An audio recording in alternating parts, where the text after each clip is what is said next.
Imagine, say, for example, that you'd just been out on a romantic meal with a loved one. And the meal went particularly well. It went so well it resulted in them coming back to your home. Not just to your home, but a particular room in your home. They come to your bedroom. Following which is a night of wild, passionate lovemaking. And then a question is asked. The question that is asked is this: how was it for you, dear? Following which is the response, just above average. How happy and content would you be with the description of your performance in that environment? And my challenge to you guys is, if we'd be less than satisfied there, why are we so satisfied in this workplace performing somewhere that is like just above average? What I'm told I'm looking at here right now is the best of the best of the best of what private pay audiology has to offer within North America. That is spending the bulk of its time looking at what everybody else is doing for clues. I'll let that sit for a second. I've had the joy of studying some of the most successful people in the planet. When I meet successful people, I choose to quiz them to find out what the ingredients are that have made them so successful, and I found that success leaves clues. One of the most memorable conversations I had was 90 seconds long, with a guy who I believe has achieved some of the most phenomenal success that a human being could ever have. It's a guy by the name of Usain Bolt. Some of you are nodding along thinking that they're familiar with this gentleman's success. For those of you that don't know Usain Bolt, he's possibly the most decorated track athlete of all time, a huge personality, and wins just about everything he enters. Quite an impressive young man. The question I asked of him was this.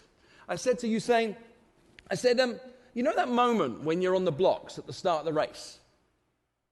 I said, what are you thinking? That was the question I asked. I said, what are you thinking? What's going on up here? What's going through your head? And he liked the question. He kind of shrugged and rolled his shoulders back a touch.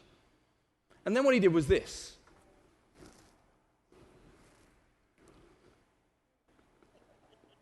He said, what I'm thinking is, why did these other guys bother turning up? That's what he said. Now that rings true to me hugely. And I thought it was important to share that with you guys right now.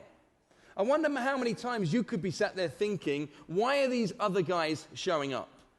Because you do realize that you're in a competitive marketplace, the most competitive this marketplace has ever been. That is true. But you know why that competition exists?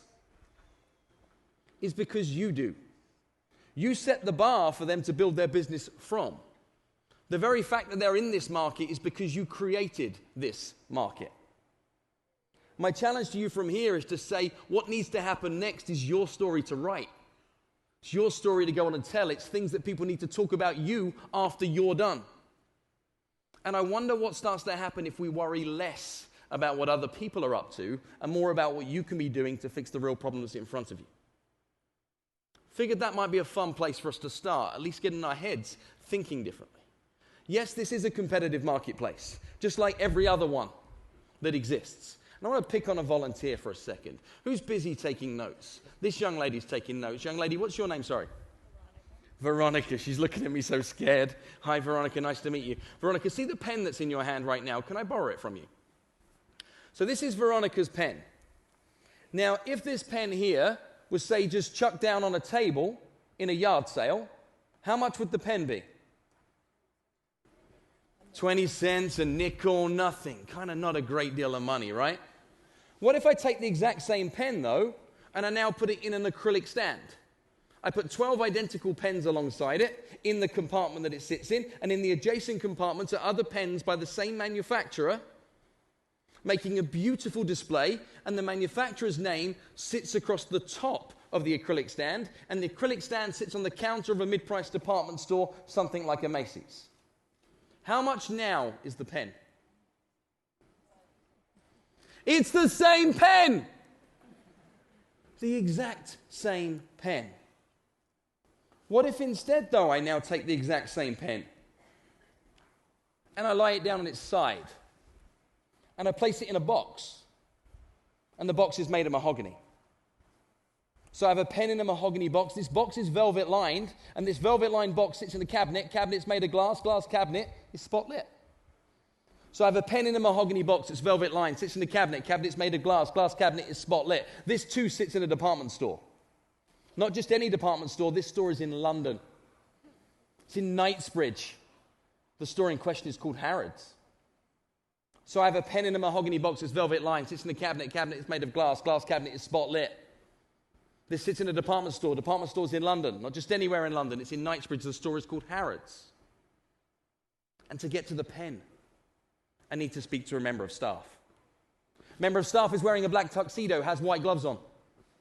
His name is Pierre. How much is the pen? It is the same pen. I do not know a better way of explaining to you guys that in every single market, there are people selling what seems to be the exact same thing for demonstrably different prices. What's the difference, though? The experience, the service, in fact, everything you mumbled and murmured, all of those things are true. See, it isn't the thing that's worth the money, is it? It's all the things that wrap around the thing.